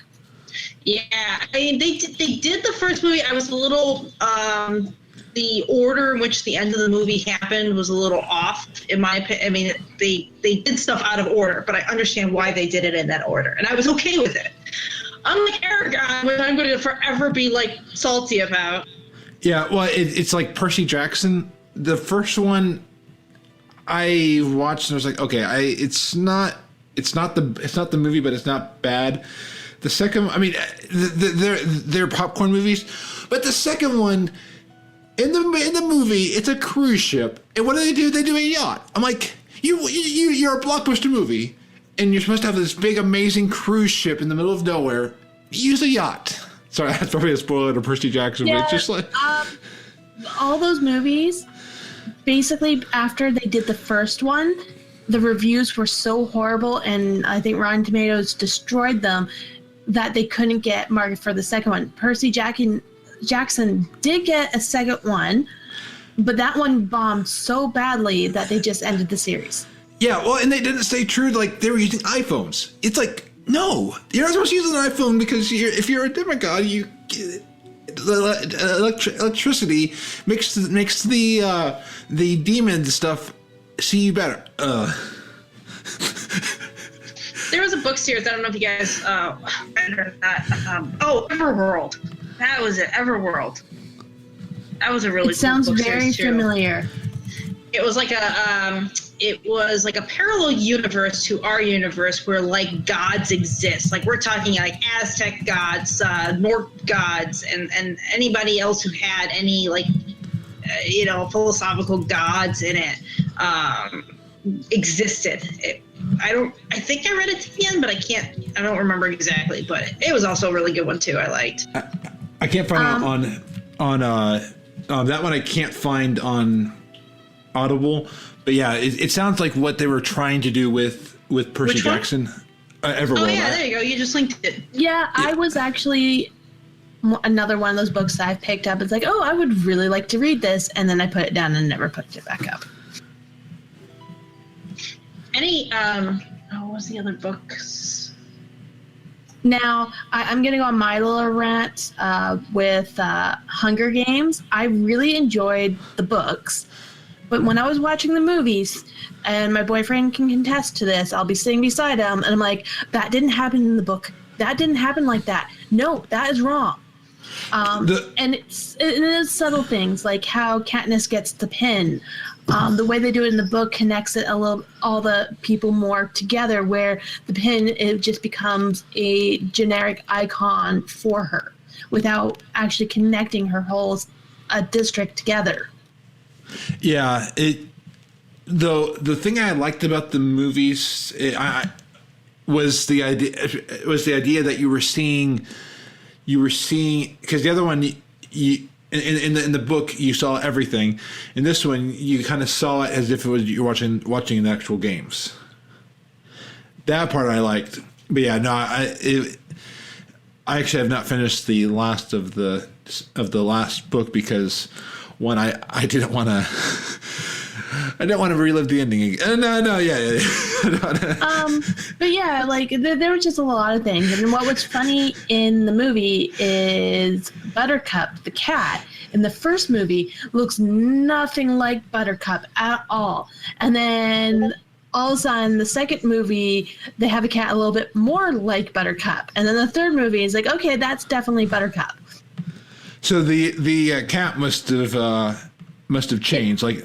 Oh, huge. The first one was a black and white cat that doesn't even look like Buttercup. Interesting how and nobody, because you would almost think that if you started with the cat, you would just stay with the cat like that.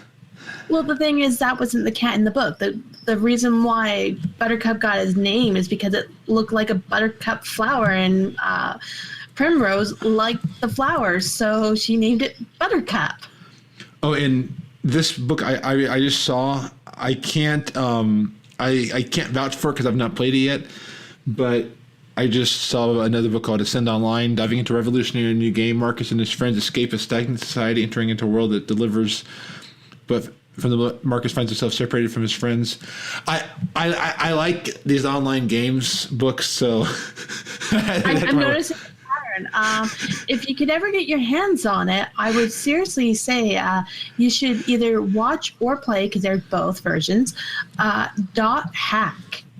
Oh, I've tried many years ago to see if I could find them, and I still couldn't find the right version. I found some of the later games, but I couldn't find the. You're gonna hate me. I have all 4 games. The original Dot Hack, Mutation, and Outbreak, and like the original 4. Nice. And 3 of them are still wrapped up because I haven't finished the first game yet. I wish that they could just re-release those for PlayStation, because I would download this and that. And speaking of games, just because I want to put this in because I just got so excited. The trailer for Kingdom Hearts 3 came out, and because it's in the trailer, I don't think it's a spoiler because they're gonna have Toy Story in Kingdom Hearts 3. Nice. That was one of the things my Twitter feed was like going nuts for, other than Doctor Who, Kingdom Hearts, and Games of Thrones. Yeah, I'm a huge Toy Story fan. Like Toy Story is my favorite Pixar series. It's just, I've even danced. I danced as Woody in to the song "You Got a Friend to Me" as a routine. So for me, Toy Story is my favorite. I've never finished any of the Kingdom Hearts games. I own a couple of them, and I keep trying to play them, and then I stop. But I love the Kingdom Hearts feel. I can't understand all of the lore, but I like it. I finished the first Kingdom Hearts, and I got stuck on the second Kingdom Hearts through the Mulan phase. I couldn't get past it. I always found them just to be kind of hard. I mean, just like because they're a little bit more. I hate to use the word, but they're a little bit more JRP. That they're more JRPG than I like. I think the last Disney game I actually played was Lion King for Sega Genesis. Oh, nice. Lion King, Super Nintendo, and I have it. Yeah, I think it was the same one, but the different port. Oh man, that was good. I watched, I think it was Angry Video Game Nerd play through that, and he got pretty upset. But yeah, I might actually pick up the Kingdom Hearts 3 at some point. And have you all seen? What platform is it on? This will be on PS4. Oh, nice. And they actually are or just did release every other Kingdom Hearts game for PS4, I believe. So you can you can actually play through the whole series now. Cool. I think I'm still waiting for Final Fantasy VII. Nice. I still need to. I also need to finish Final Fantasy games. I'm waiting for all these awesome games that I'm never going to play. Yeah. Oh, me too. I own a lot of games on PS4 that I've never played. It's why I avoid Steam sales and I just avoid Steam. Period. Yeah. I own so many games that I just don't play. Isn't that all Steam? Pretty much. Like, I'm on PC, so I can't play it anyway. But I'm glad that there was nothing for Blizzard games from Destiny 2. Otherwise, I would have owned Destiny 2. I probably wouldn't have played it because I don't play much of StarCraft, and I'm going to be buying the StarCraft 2 War Chest in about a couple hours. Why is that? Because it comes with a Hearthstone and Diablo, a Hearthstone card back and a Diablo minion. Gotcha. For me, if it includes a mount for World of Warcraft, then I'll do it. Yeah, it doesn't have anything for World of Warcraft for that I saw, but I figure I'll get it for the Diablo 3 because at some point I'll play Diablo 3 and I'll have another pet. I'm We're bad. going Necromancer. I try to play the other games, but Heroes of Storms, I can do 5 matches before I get bored. Hearthstone, I still haven't gone far because I haven't unlocked every character yet. Diablo 3, I did get a max level at 30, 60, whatever it is, because someone power leveled me through it while I was in the shower. So I wasn't even playing. And then what else? Yeah, in StarCraft, I have never ever played. I played through the intro of StarCraft 2. I basically played original StarCraft.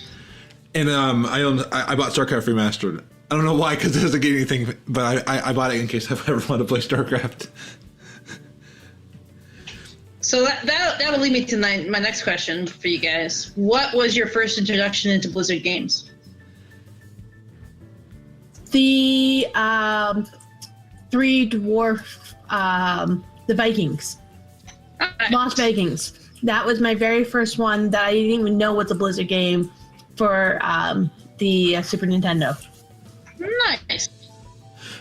Mine I'm trying to get the timeline right. It's either Warcraft 3 or WoW. Because I remember playing Warcraft 3 on a LAN party at a friend's house. In fact, they're just a couple blocks down, or a couple houses down. But I played Warcraft 3 in their house. And I'm trying to remember if it was around that time. But I found WoW because I was playing Anarchy Online and Star Wars Galaxies and stuff like that. I think Star Wars Galaxies was going through a lot of issues with developers. So I glommed onto World of Warcraft as it was launching. I got into the Warcraft beta, liked it, so I got that for Christmas. For me, for World of Warcraft wise, my ex, our boyfriend at the time, had the beta, and he was kind of sick and tired of me staying home and not doing anything. So he let me play his World of Warcraft game, and that's how I found out. And this is in 2004. How addictive World of Warcraft is. Yes, and Yep. I remember when I was 14 when I was 17 or 18, there was a time where I had friends who were playing World of Warcraft and Wrath of the Lich King, and I was in my stage of, I don't want anything to do with World of Warcraft, so... But secretly I was jealous of them for playing it. But I had a friend who actually gave up his entire life and quit his job just to play World of Warcraft. Oh, man. Yeah. My first introduction is either Warcraft 3 at LAN parties, which also led into I always remember ever going to the store with my mom and like going to like Walmart or Target and always going to the game aisle and looking at all the games. And there sitting on the shelf there was the battle chest, Diablo 2 and StarCraft. And I was just like, I finally bought that. I picked that up and was playing the crap out of Diablo 2. And a little bit of StarCraft, but I never really got into the RTSs except for Command and Conquer. But that was my first introduction into, I think, the Blizzard games, and then from there went to Warcraft 3 with friends at LAN parties. And then I had a friend also like about 2004, it was my boyfriend at the time, who's still my best friend. He had an account, and I made a character on there. We were taking turns on his account, and then eventually I took over that account, and he started a new one, and we played through Vanilla and Burning together. And then he quit Burning Crusade, and I kept playing. And I've taken breaks on and off throughout the years and stuff like that, but I kept playing, and he came back briefly in Cataclysm with a couple of our other friends. We did a one night a week goblin group. So one night a week we would all bring our, did a mini LAN party at his place, bring all our computers over and play nothing but our goblins together. It was a lot of fun. And then we hit level 85 and then we stopped. Nice. Scheduling was the biggest problem, I think. Yeah, that was my issue, and why I left for a while was some of that scheduling too. I had to change some time priorities. Yeah. Me, I try to give myself a real life break where I step away from the game and try and enjoy real life. What's real life? This thing without having a box in front of your face, and there's weird smells. Sometimes they're good smells, sometimes they're bad smells, and sometimes duller color, sometimes more vibrant, and it's very risky. It's like Russian roulette. Pretty much. Like whenever time you get a birthday comes through, you're like, congratulations, you haven't died yet. I mean, like when you think about it, yeah. Hey, you know what? If you haven't died yet, you're pretty lucky. My grandparents that are still alive, my Opa is 96 and my Nana is 94. Wow. I mean, I'm more amused by the fact that you called him your Opa, because I have an Opa and an Oma too. Yeah, my Nana refuses Oma. She says it makes her sound old. So that's why she's Nana. And she still denies that she's getting old completely. And my Opa was still driving until last year when he got hit by a car. And this is not him driving getting hit by a car. It's him walking to his car and someone hit him in the parking lot. Ooh. Oh, jeez. Yeah, so he broke his hip and so had to have a hip replacement. And since then, he wasn't feeling up to driving anymore. So he used his own discretion saying, you know what, I don't feel comfortable. I'm not going to do this. Right. My grandma she my Oma let her license expire when she was in her 80s, like 84 or something like that. But then after that, she was showing signs of dementia and such. But she lived to 96. And my other grandma was about 94. Both grandfathers are gone.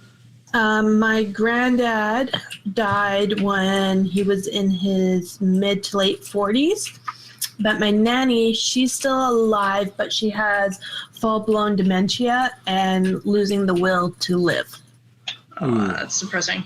Yeah, but I like to look at my grandparents that are close by. The other ones are all the way in England, so I don't get to see them. But the ones that are close by, I try to see them at least minimum once a month if I can't do it more. Nice. I've lost 3 of and then the one has dementia, so we don't know how long. It all depends on how they handle it. Like my Nana was doing fine, other than the fact that she kept on forgetting to eat. So now she's in a care facility, but she had a bad fall and that just progressed it, and she's giving up. Yeah, that's kind of how it ends up going. Yeah. Yeah. And some people, they are fine being in a facility, they thrive, and they can live forever. Yeah. Mine's struggling with purpose. She thankfully, by thankful, I mean, at least she's past the bad morning of my grandfather, because that was rough for a couple of years, but yeah, she's struggling with purpose, and she's been falling sometimes, so we're trying to make sure that she's in the right facility. And that's the hardest part. Like when we put my nanny in the facility she was in, it seemed really great. It seemed wonderful. Everyone was nice. The place is clean. And in a year, her stuff has gone missing. They've moved her room, which is very devastating because they need a stable ground. Because now she's at the point where she has to be fed. They use a spoon that's too big, so it ends up dribbling down her chin and all down her clothes, and they don't change it. They just leave it. That is terrible. But it started off really nice, so you never know. Yeah, and you never know if the place has changed their management. I mean, changed like their staff and stuff like that. Yeah, that's just rough. But anyways, onto a lighter note. Just I want to see if we can get this. And did you guys see Star Wars Land? Star Wars Land. I saw some images of it. Is that in Florida? I think so. I think that's the one that they're putting in Hollywood Hollywood Studios. Because I was there in October, and Hollywood Studio was basically, a lot of it was blocked off because they were planning on doing all the Star Wars. Like Pixar used to have a huge section, and they basically got rid of it all because they're going to do the Star Wars. So it'll be very interesting to see what it's going to be. And my boyfriend's trying to win another trip to Disney World. That's actually how we went last time. He won the trip. So it's going to be interesting to see if we win another trip and get to see the new look. Is it Disney World or Disneyland? World. You guys are going to hate me. You live really close by, and if you live really close by, that means we can visit if my boyfriend wins the trip. No, I don't live close by, but my cousin and his wife work there, and usually I go for free. Nice. I've been there so many times. And literally the last time I had gone down there to visit with them, we did a week of scuba diving down there, and we ended my last night there, we got back into Orlando at 9:00 at night and went over to Magic Kingdom, ran 4 rides, and then we went back home and slept, and then went back out to MGM Studios the next day and did a couple more rides before my flight at like 2 in the afternoon. Nice. Yeah, so you guys are going to hate me. I've been to Disney World 3 times, and I've never paid for it. That's awesome. My best guy friend used to work there, so I got to use all his discounts and free entry. Nice. Then my best friend worked there because she's a Disney freak like me. So I got to go in there, and then my boyfriend won the trip. So 3 times, maybe Awesome. a 4th. And they're closing the Great Movie Ride, I just heard, as of August, I think, 19th. They are... You mean the one with, the Great Movie Ride? Which, you mean the one at Universal? No. It's the one in the Chinese theater in Hollywood Studios. Yeah. They're doing it an interesting one because before they actually were going to make the Great Movie Ride, they had an idea for a riding through a Mickey cartoon. So they're actually bringing that idea back out, and you're going to be kind of going into a Mickey cartoon, but it'll be an interesting change. It sounds like Disney's getting rid of a lot of their licenses. I know they're getting rid of Tower of Terror because the younger generation don't know the story behind that anymore. So they ride it, they have no clue why is it a spooky hotel, what's the whole point of the drop of the elevator. They don't know any of that from the original story. So apparently they're still keeping the ride, but they're going to revamp it and change it completely. Yeah, over in California, they made that one Guardians of the Galaxy. So yeah, from everything I saw, it looks pretty good. Well, with that, we are about at the end of the show. The bar keeps telling us that it's time for us to head out. We have new T-shirts for Frazlecast. I did that just because I like to have a T-shirt for every new project. So I posted pictures of me wearing the T-shirt on the show site. Let me start the outro.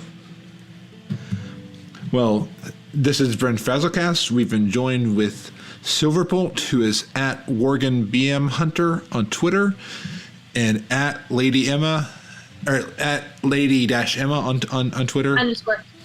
Lady _ Emma. I keep getting the underscores and dashes confused. I know, it's really hard. When I was on All Things Azeroth and try to close off, I would mess it up as well.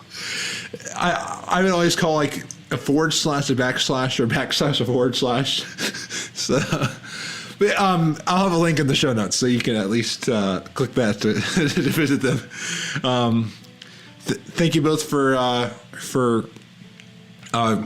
coming out tonight. And we had Deceiver, who's at Deceiver with 2 R's _ 13 on Twitter. I thought we had a great night tonight. Oh, I had a blast, always. Thank you for having me tonight. Oh, absolutely. Thank you. And yeah, we had a lot of good lore. Hopefully I have some more updates on Heroic TOS. That's going to be awesome. By next show, I'll let you know if I am back in the game or I was managed to hold off. Give in. Hold out. You guys are like the little people on my shoulders. I don't know which one to listen to. 7.3 Argus. Squeak, squeak, squeak, squeak, squeak, squeak, squeak, squeak, squeak. Exactly. All right. Well, we're out of here.